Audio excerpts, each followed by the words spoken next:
राधे राधे। आशा करती हूँ कि आप सभी लोग खुश होंगे, स्वस्थ होंगे, मस्त होंगे। आज मैं आप लोगों को एकादशी पर सुनी जाने वाली 5 अन्य कथाओं को सुनाने जा रही हूँ।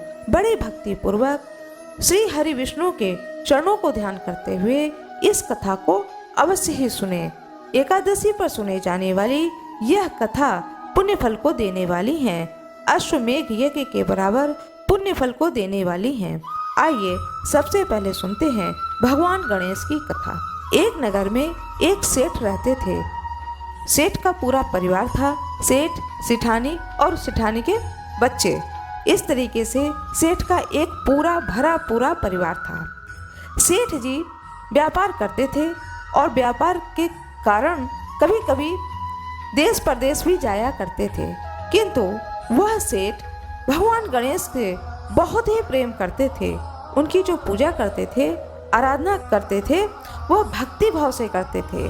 वह ऐसा महसूस करते थे कि भगवान गणेश मेरे साथ हैं, रहते हैं और मेरे सारे विघ्नों को दूर करते हैं, जिसके कारण मेरा ये घर परिवार सुखी है, ऐसा समझते थे।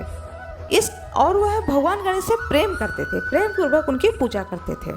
रोज प्रातः उठते थे, उन्हें किसी चीज का सुध नहीं रहता था। सबसे पहले स्नान ध्यान करना है और स्नान ध्यान करने के बाद में भगवान गणेश की पूजा करनी है। उन्हें नहलाना है, धुलाना है, नए अच्छे वस्त्र पहनाना है, अच्छे से अच्छे भोग लगाना है, फिर भगवान गणेश की भजन को गाना है। उसके बाद ही स्वयं जल ग्रहण करना है, कुछ भी ग्रहण करना है।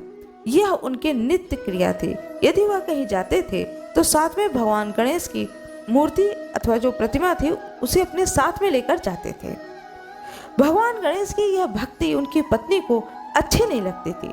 उन्हें लगता था कि सारा समय तो यह बिजनेस में देते हैं, व्यापार में देते हैं, और जो थोड़ा बहुत समय देना चाहिए अपने परिवार के प्रति, वह समय ये भगवान गणेश से प्रीति करने में लगा देते हैं, भजन करने में लगा देते हैं और उन्हीं से प्रीति करते हैं, उन्हीं से भक्ति करते हैं।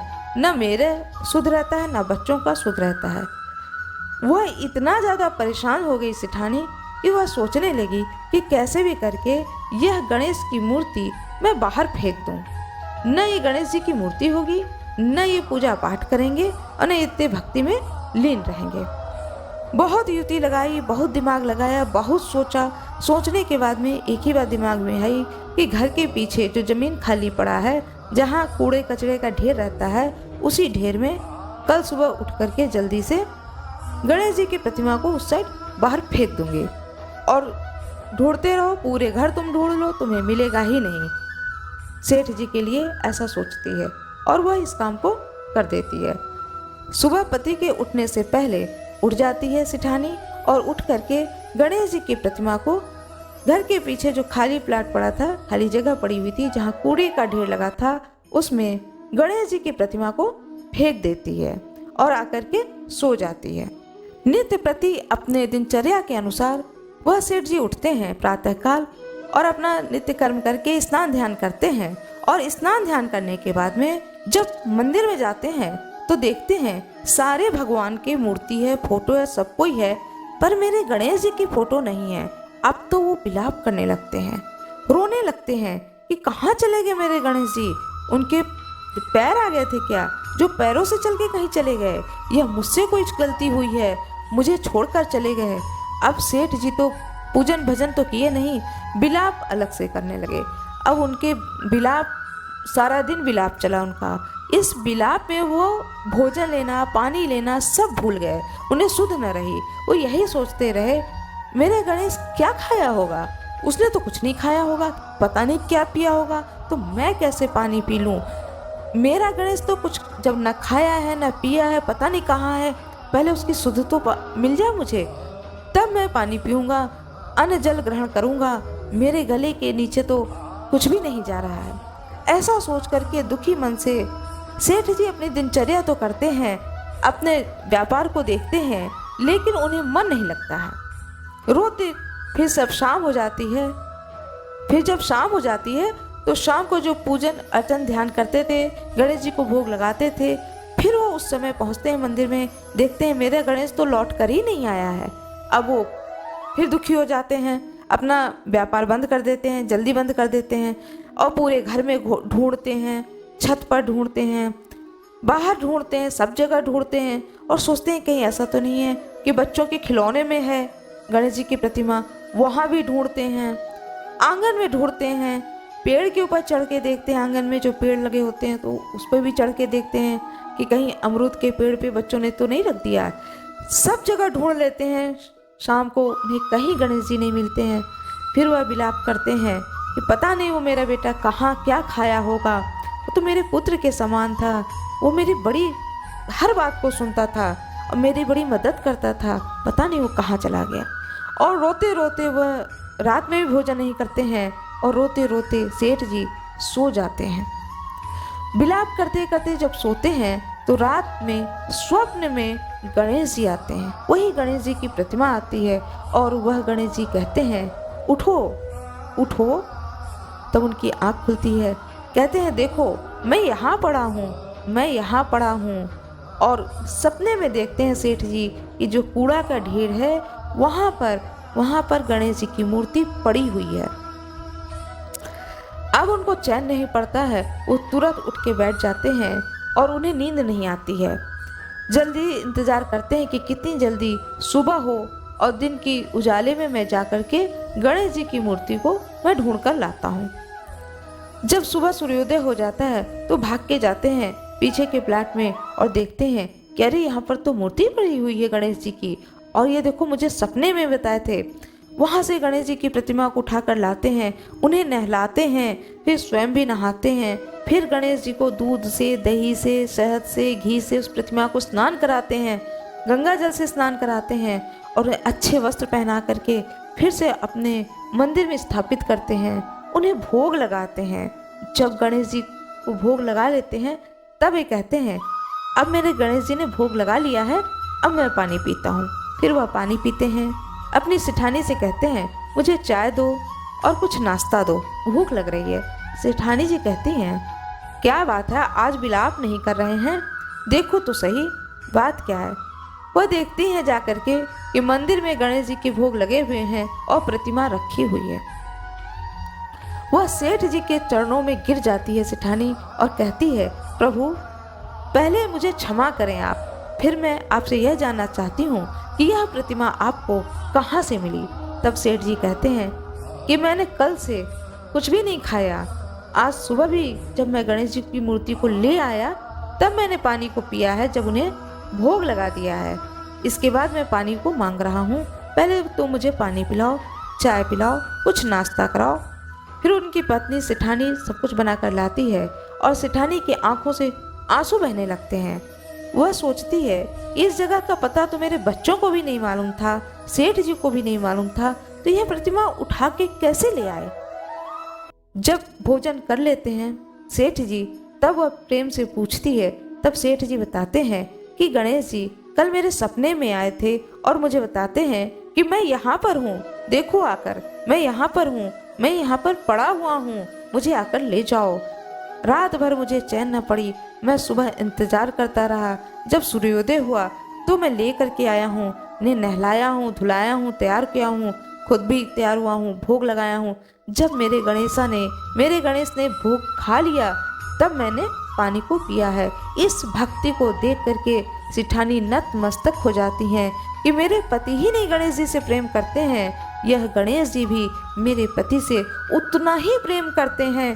मैंने बहुत बड़ा अपराध किया है, अब इस अपराध की सजा एक ही है कि मुझे भी भक्ति भाव से गणेश जी की पूजा में, आराधना में समय को बिताना चाहिए। और उस दिन से वह सेठानी भी भगवान गणेश की भक्त बन जाती है। भगवान गणेश की जय हो। आज मैं आप लोगों को जया एकादशी की कथा सुनाने जा रही हूँ। यह जया एकादशी माघ मास शुक्ल पक्ष की एकादशी तिथि को वह एकादशी जया एकादशी के नाम से जाना जाता है। हर एकादशी का एक अपना नाम है और उस नाम के अनुसार उस एकादशी का अपना एक बड़ा ही विशेष महत्व है। जया एकादशी नाम ही बहुत ही सुंदर है। जया अर्थात जय होना। कहा जाता है कि जो कोई भी इस जया एकादशी के व्रत को धारण करता है उसके घर में भूत पिशाच कोई भी निगेटिव चीज नहीं आता है और उसके जीवन में तरक्की निश्चित है, ऐसा शास्त्रों में वर्णित है। इस एकादशी को भीष्म एकादशी भी कहा जाता है। इस दिन भीष्म जी ने युधिष्ठिर जी को ज्ञान दिया था। ज्ञान पाने के कारण इस एकादशी को भीष्म एकादशी के नाम से भी जाना जाता है। एकादशी व्रत को व्रतों का राजा कहा जाता है। वह इसीलिए कहा जाता है क्योंकि जो कोई भी एकादशी के व्रत को धारण करता है, नियमों का पालन करता है, उस पर भगवान श्री हरि विष्णु की कृपा सदा सर्वदा बनी रहती है। वह व्यक्ति इस पृथ्वी लोक के सभी सुखों को भोगकर मृत्यु के बाद वैकुंठ धाम को प्राप्त करता है। आइए जया एकादशी की कथा को बड़े ही भक्ति भाव से सुनते हैं। कृपया कमेंट बॉक्स में जय श्री लक्ष्मी नारायण अवश्य ही लिखते हैं। बड़े ही प्रेम पूर्वक भक्ति पूर्वक इस कथा को सुनते हैं। माघ मास शुक्ल पक्ष की जया एकादशी की कथा। एक बार युधिष्ठिर जी ने भगवान श्री कृष्ण से कहा कि आपने माघ मास के कृष्ण पक्ष की षड्तिला एकादशी का वर्णन किया है। अब कृपा करके यह बतलाइए कि शुक्ल पक्ष में कौन सी एकादशी होती है, उसकी विधि क्या है तथा उसमें किस देवता का पूजन किया जाता है। भगवान श्री कृष्ण कहते हैं, राजेंद्र बतलाता हूँ, सुनो। माघ मास के शुक्ल पक्ष में जो एकादशी होती है उसका नाम जया है। वह सब पापों को हरने वाली उत्तम तिथि है, पवित्र होने के साथ ही पापों का नाश करने वाली है तथा मनुष्यों को भोग और मोक्ष प्रदान करती है। इतना ही नहीं, वह ब्रह्म हत्या जैसे पाप तथा पिशाचत्व का विनाश भी करती है। इस व्रत को करने पर मनुष्यों को कभी भी प्रेत योनि में नहीं जाना पड़ता है। इसलिए राजन प्रयत्न पूर्वक जया नाम की एकादशी का व्रत करना चाहिए। एक समय की बात है, स्वर्ग लोक में देवराज इंद्र राज्य करते थे। देवगण पारिजात वृक्षों से भरे हुए नंदनवन में अप्सराओं के साथ विहार कर रहे थे। 50 करोड़ गंधर्वों के नायक देवराज इंद्र ने स्वेच्छा अनुसार मन में विहार करते हुए बड़े हर्ष के साथ नृत्य का आयोजन किया। उसमें गंधर्व गान कर रहे थे, जिनमें पुष्पदंत, चित्रसेन तथा उनका पुत्र ये 3 प्रधान थे। चित्रसेन की स्त्री का नाम मालिनी था। मालिनी से एक कन्या उत्पन्न हुई थी जो पुष्पवंती के नाम से विख्यात थी। पुष्पदंत गंधर्व के एक पुत्र था जिसको लोग माल्यवान कहते थे। माल्यवान पुष्पवंती के रूप पर अत्यंत मोहित थे। ये दोनों भी इंद्र के संतोष के लिए नृत्य करने के लिए आए थे। इन दोनों का गान हो रहा था। इनके साथ अप्सराएं भी थीं। परस्पर अनुराग के कारण ये दोनों मोह के वशीभूत हो गए। चित्त में भ्रांति आ गई, इसलिए वे शुद्ध गान न गा सके। कभी ताल भंग हो जाता, कभी गीत बंद हो जाता। इंद्र ने इस प्रमाद पर विचार किया और इसमें अपना अपमान समझ करके कुपित हो गए। अतः इन दोनों को शाप देते हुए बोले, अरे मूर्खों, तुम दोनों को धिक्कार है। तुम लोग पतित हो, मेरी आज्ञा भंग करने वाले हो। अतः पति पत्नी के रूप में रहते हुए तुम दोनों पिशाच हो जाओ। इंद्र के इस प्रकार श्राप देने पर दोनों के मन में बड़ा ही दुख हुआ। वे हिमालय पर्वत पर चले गए और पिशाच योनि को पाकर भयंकर दुख भोगने लगे। शारीरिक पातक से उत्पन्न ताप से पीड़ित होकर दोनों ही पर्वत की कंदराओं में विचरते रहते थे। एक दिन पिशाच ने अपनी पत्नी पिशाची से कहा कि हमने कौन सा पाप किया है जिससे यह पिशाच योनि प्राप्त हुई है। नरक का कष्ट अत्यंत भयंकर है तथा पिशाच योनि भी बहुत दुख देने वाली है। अतः पूर्ण प्रयत्न करके पाप से बचना चाहिए। इस प्रकार चिंतामग्न होकर वे दोनों दुख के कारण सूखते जा रहे थे। देव योग से उन्हें माघ मास की एकादशी तिथि प्राप्त हुई। जया नाम से विख्यात तिथि, जो सब तिथियों में उत्तम है, आई। उस दिन दोनों ने सब प्रकार के आहार का त्याग कर दिया, जलपान तक नहीं किया, किसी जीव की हिंसा नहीं की, यहाँ तक कि फल भी नहीं खाया। निरंतर दुख से युक्त होकर वे एक पीपल के समीप बैठ गए। सूर्यास्त हो गया, उनके प्राण लेने वाली भयंकर रात उपस्थित हुई। उन्हें नींद नहीं आई, वे रति या कोई भी सुख नहीं पा सके। सूर्योदय हुआ, द्वादशी का दिन आया। उन पिशाचों के द्वारा जया के उत्तम व्रत का पालन हो गया। उन्होंने रात में जागरण भी किया था। उस व्रत के प्रभाव से भगवान विष्णु की शक्ति से उन दोनों की पिशाचता दूर हो गई। पुष्पवंती और माल्यवान अपने पूर्व रूप में आ गए। उनके हृदय में वही पुराना स्नेह उमड़ पड़ा था। उनके शरीर पर पहले ही जैसे अलंकार शोभा पा रहे थे। वे दोनों मनोहर रूप धारण करके विमान पर बैठकर स्वर्ग लोक में चले गए। वहां देवराज इंद्र के सामने जाकर दोनों ने बड़ी प्रसन्नता के साथ उन्हें प्रणाम किया। उन्हें इस रूप में उपस्थित देखकर इंद्रदेव को बड़ा ही विस्मय हुआ। उन्होंने पूछा, बताओ किस पुण्य के प्रभाव से तुम दोनों का पिशाचत्व दूर हुआ? तुम मेरे शाप को प्राप्त कर चुके थे, फिर किस देवता ने तुम्हें इससे छुटकारा दिलाया? माल्यवान बोले, स्वामी, भगवान वासुदेव की कृपा तथा जया नामक एकादशी के व्रत से हमारी पिशाचता दूर हो गई। तब इंद्र देवता ने कहा कि तो अब तुम दोनों मेरे कहने से सुधा पान करो। जो लोग एकादशी के व्रत में तत्पर और भगवान श्री कृष्ण के शरणागत होते हैं, वे हमारे भी पूजनीय हैं। भगवान श्री कृष्ण कहते हैं, राजन, इस कारण एकादशी का व्रत करना चाहिए। नृपश्रेष्ठ, जया ब्रह्म हत्या का पाप भी दूर कर देने वाली है। जिसने जया का व्रत धारण किया, उसने सब प्रकार के दान दिए और संपूर्ण यज्ञों का अनुष्ठान कर लिया। इस महात्म्य के पढ़ने और सुनने से अग्निष्ठ होम यज्ञ का फल प्राप्त होता है।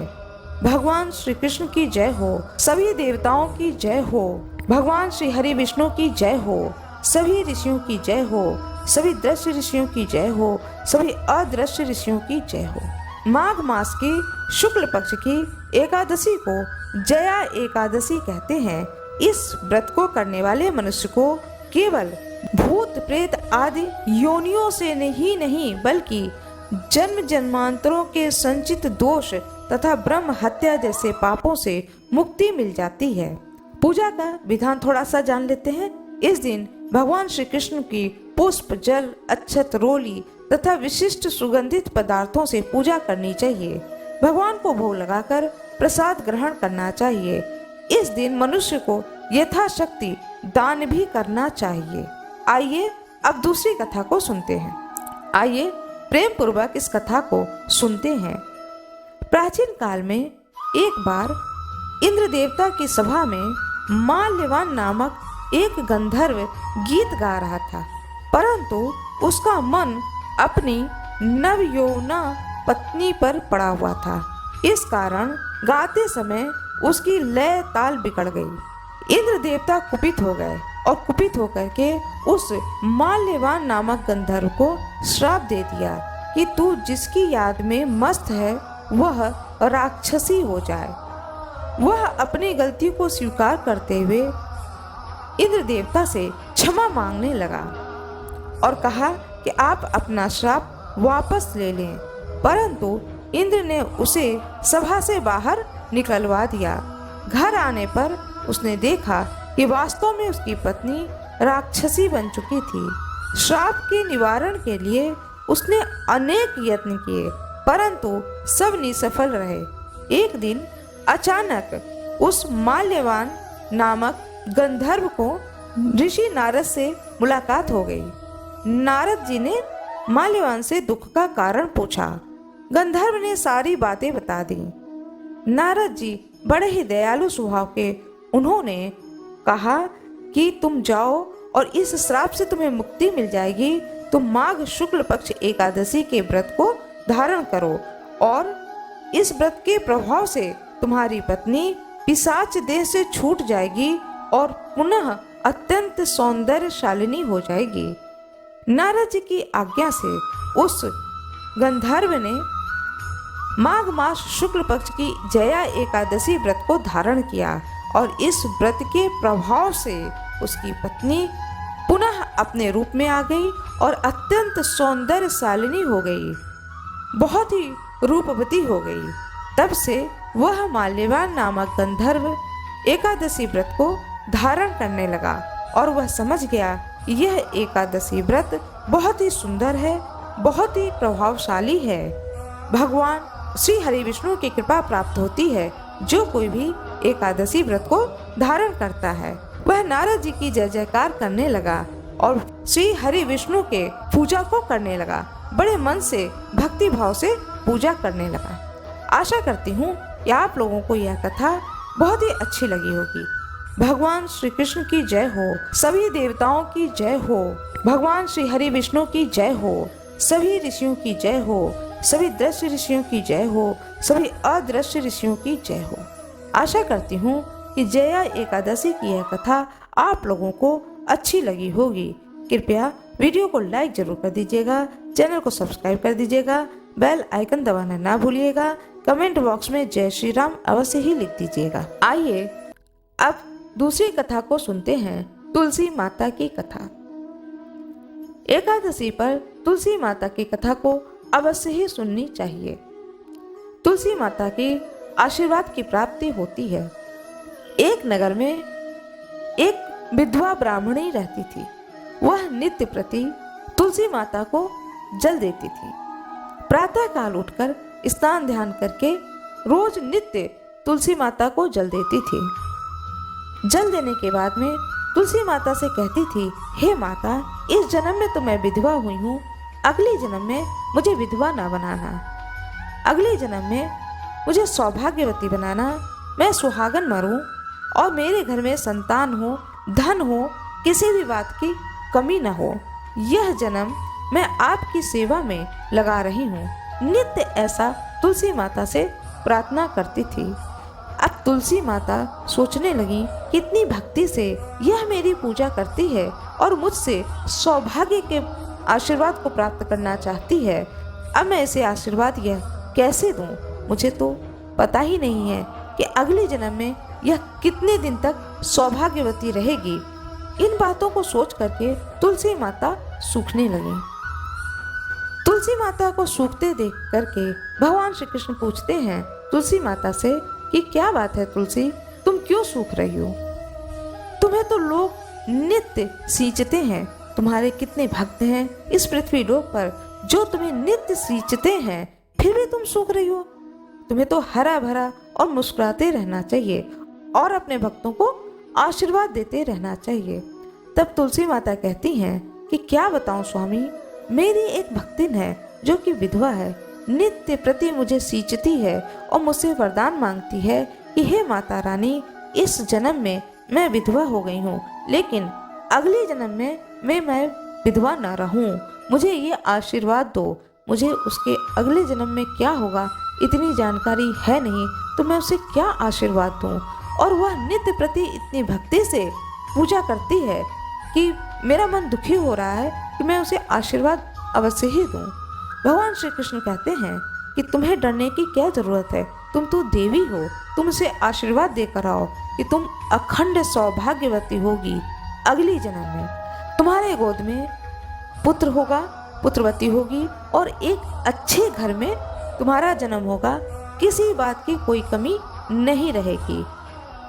जब भगवान श्री कृष्ण तुलसी माता से ऐसा कहते हैं तब वह तुलसी माता आशीर्वाद देती हैं उस बुढ़िया को स्वप्न में और कहती हैं कि मैं तुम्हारे पूजा से, प्रार्थना से प्रसन्न हूँ और तुम्हारी मनोकामना अवश्य ही पूर्ण होगी। कुछ दिनों के बाद में उस बुढ़िया की मृत्यु हो जाती है। अब तुलसी माता सोचने लगती हैं कि मैंने तो इसे वरदान दिया है कि अगली जन्म में तुम सौभाग्यवती रहोगी। बहुत ही परेशान हो जाती हैं कि अब यह कन्या के रूप में किस घर में जन्म लेगी। पिछले जन्मों के पुण्य कर्म के प्रभाव से वह बूढ़ी माता अगले जन्म में काशी में एक जमींदार परिवार में जन्म लेती हैं कन्या के रूप में। तुलसी माता की कृपा से, भगवान श्री कृष्ण के आशीर्वाद से वह कन्या अपने घर में बड़ी होती है और बड़े होने के साथ ही उसके अंदर धार्मिक स्वभाव और प्रवृत्ति बनती चली जाती है। वह कन्या इस जन्म में भी भगवान श्री हरि विष्णु की भक्त बनती है। काशी में बाबा विश्वनाथ की नित्य प्रति पूजा करने जाती है मंदिर में और तुलसी माता को नित्य पूजती है। उसे याद नहीं रहता है कि मैंने पिछले जन्म में तुलसी माता से क्या मांगा था, लेकिन तुलसी माता को याद है यह कन्या अब बड़ी हो रही है, अब इसका विवाह एक ऐसे व्यक्ति से होना चाहिए जिसकी उम्र लंबी हो, आयु लंबी हो। तुलसी माता की कृपा से उस कन्या का विवाह एक बहुत ही अच्छे परिवार में होता है और एक ऐसे लड़के से होता है जिसकी की आयु अधिक होती है, लंबी आयु होती है। तुलसी माता के आशीर्वाद से दूसरे जन्म में अखंड सौभाग्यवती वह कन्या होती है, पुत्रवती होती है, धनवान होती है। भगवान श्री कृष्ण की कृपा से वह कन्या भगवान शंकर की बहुत बड़ी भक्त भी होती है। इस प्रकार से जो कोई भी तुलसी माता को पूजता है उसका यह जन्म भी सुधरता है और अगले जन्म भी सुधरता है। माता तुलसी भूलती नहीं है अपने भक्तों को, उसे सौभाग्य की प्राप्ति होती है, अखंड सौभाग्य की प्राप्ति होती है। इसलिए कहा जाता है कि तुलसी माता की पूजा सभी स्त्रियां करती हैं, कन्या करती हैं, सौभाग्यवती स्त्रियां करती हैं, विधवा भी करती हैं और पति द्वारा जो छोड़ी जाती हैं वो स्त्री भी तुलसी जी की पूजा को अवश्य ही करती हैं। तुलसी माता की पूजा करने से अखंड सौभाग्य की प्राप्ति होती है। आशा करती हूँ कि आप लोगों को यह कथा अच्छी लगी होगी। जिस प्रकार से उस बूढ़ी माता को दूसरे जन्म में अखंड सौभाग्य की प्राप्ति हुई, धन, वैभव, ऐश्वर्य, हर एक चीज की प्राप्ति हुई और साथ में भक्ति की भी प्राप्ति हुई, ऐसे ही कथा सुनने वाले को और कथा सुनाने वाले को माता तुलसी की कृपा प्राप्त हो। आशा करती हूँ कि आप लोगों को यह कथा बहुत ही अच्छी लगी होगी। यदि आप लोगों को यह कथा अच्छी लगी हो तो कृपया वीडियो को लाइक जरूर कर दीजिएगा, चैनल को सब्सक्राइब कर दीजिएगा, बेल आइकन दबाना ना भूलिएगा। आप लोगों का बहुत बहुत धन्यवाद। कमेंट बॉक्स में तुलसी माता की जय हो अवश्य ही लिख दीजिएगा। तुलसी माता की जय हो, तुलसी माता की जय हो, भगवान श्री कृष्ण की जय हो। हर हर महादेव। आज मैं आप लोगों को एक बहुत ही सुंदर कथा सुनाने जा रही हूँ जो कि सत्य कथा है, बिहार का प्रसिद्ध कथा है। भगवान शंकर भोले बाबा के भक्त विद्यापति और जिनके घर में स्वयं भगवान शंकर उगना के रूप में उनके घर में निवास करते हैं, यह भक्त और भगवान की बहुत ही सुंदर कथा है, दुर्लभ कथा है। वहाँ पर लोकगीत चलते हैं। इन कथाओं को अब बहुत कम लोग जानते हैं। वह कथा मैं आज आप लोगों को सुनाने जा रही हूँ। कृपया मेरे वीडियो में अंत तक बने रहें। विद्यापति एक कवि थे। दिन भर भगवान शंकर की श्लोक पढ़ना, उनकी कथाओं को सुनना, उनके गीत को गाना, भक्ति भावपूर्ण तरीके से भगवान शंकर की दिन भर आराधना इस तरह से करते रहते थे। कवि थे लेकिन उनको घर का भी सारा जिम्मेदारी था, घर गृहस्थी की जिम्मेदारी थी, पत्नी थे, बच्चे थे, तो उनको खेत खलियान भी देखना पड़ता था, अपनी गृहस्थी देखनी पड़ती थी। लकड़ी घर में है कि नहीं है वो भी लकड़ी तोड़ कर लाना पड़ता था। लेकिन उनका गला बहुत ही सुरीला था और बहुत ही सुंदर सुंदर भगवान शंकर का वो भजन भी गाया करते थे। जब वो भजन लकड़ी तोड़ रहे हैं और भगवान शंकर के भजन गा रहे हैं, खलिहान जा रहे हैं, भगवान शंकर के भजन गा रहे हैं, नित्य प्रति उनका यह सारा दिन चलता रहता था। और सुबह वह उठते थे, नित्य काम करते थे, अपना पूजा जो घर में नित्य होता था वह करते थे। उसके बाद उनका यह कार्य शुरू हो जाता था। दिन दुनिया से मतलब नहीं होता था कि पड़ोस में कौन क्या कर रहा है, कौन कहाँ क्या कर रहा, कौन नहीं कर रहा। अपना कार्य अपने तरीके से भगवान शंकर को याद करते हुए, भजन गाते हुए करते रहते थे। एक बार उन्होंने भोग लगाया, भगवान शंकर के लिए बहुत ही सुंदर सुंदर भोग बनवाए, अपनी पत्नी से स्वादिष्ट भोजन बनवाया, जो भी बनवाया उस भोग को लगाया और लगा करके आंख बंद करके ध्यान मग्न हो करके भगवान शंकर के भजन गाने लगे। और ऐसा कहा जाता है कि भगवान शंकर ने उस भोग के प्रसाद को थोड़ा सा खा लिया। खाने के बाद में फिर भगवान शंकर को लगा कि अब मैं इस विद्यापति का ऋणी हो गया और इस ऋण को उतारने के लिए विद्यापति के पास मुझे 6 महीने के लिए जा कर के उसके घर में उसके साथ में रहना पड़ेगा और इस ऋण को चुकाने के लिए सारे काम करने पड़ेंगे। ऐसा सोच करके भगवान शंकर जो हैं वह 14 साल के एक बालक के रूप में उगना के घर के दरवाजे पर खड़े हो जाते हैं।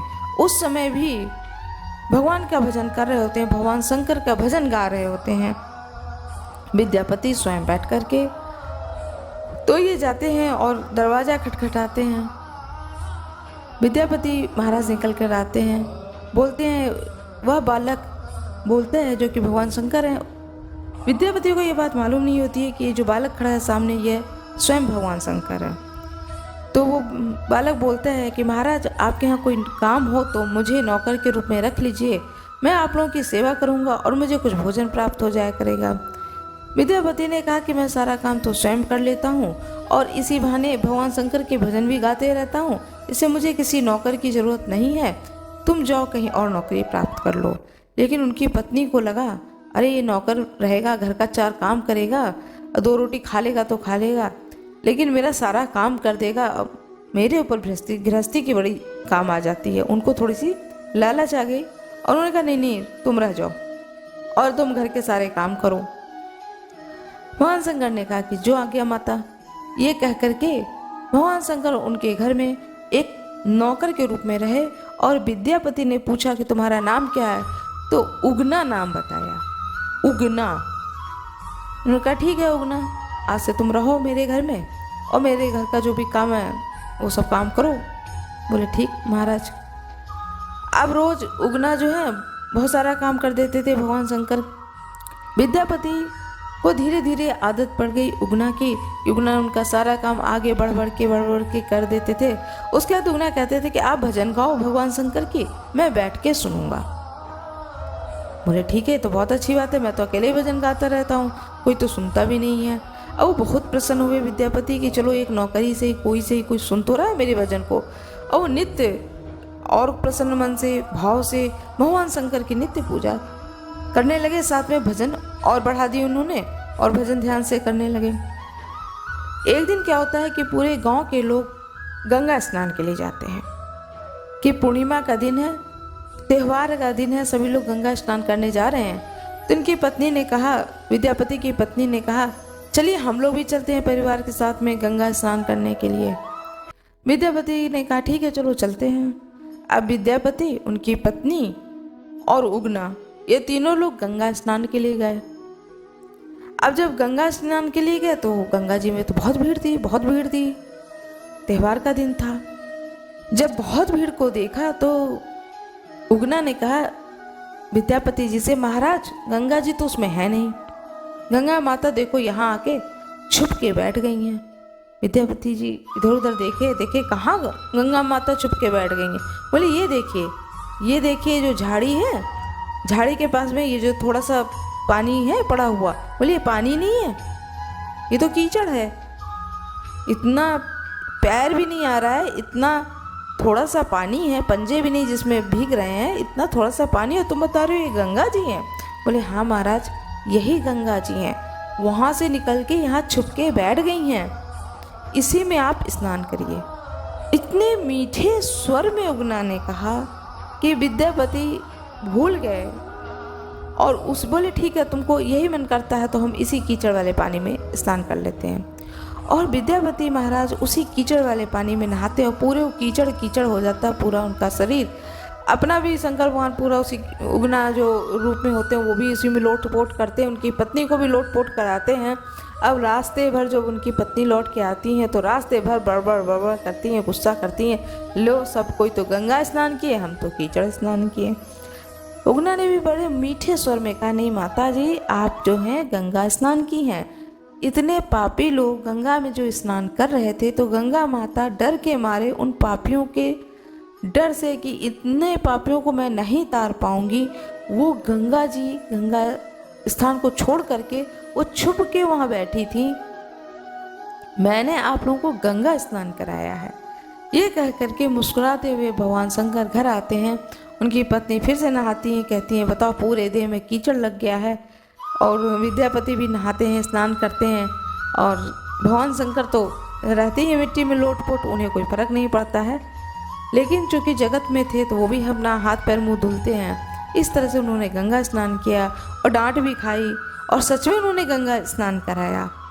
सच बात थी, लेकिन ये सत्यता वो लोग नहीं जानते थे। विद्यापति और उनकी पत्नी नहीं जानती थी कि यह उगना जो है भगवान शंकर हैं और ये सही चीज़ उनको बता रहे हैं। आगे की कथा उनके जीवन में हर दिन विद्यापति और उनकी पत्नी के साथ में हर दिन भगवान शंकर किस तरह से कृपा करते हैं, यह कहानी मैं प्रत्येक दिन एक कहानी आप लोगों को सुनाऊंगी।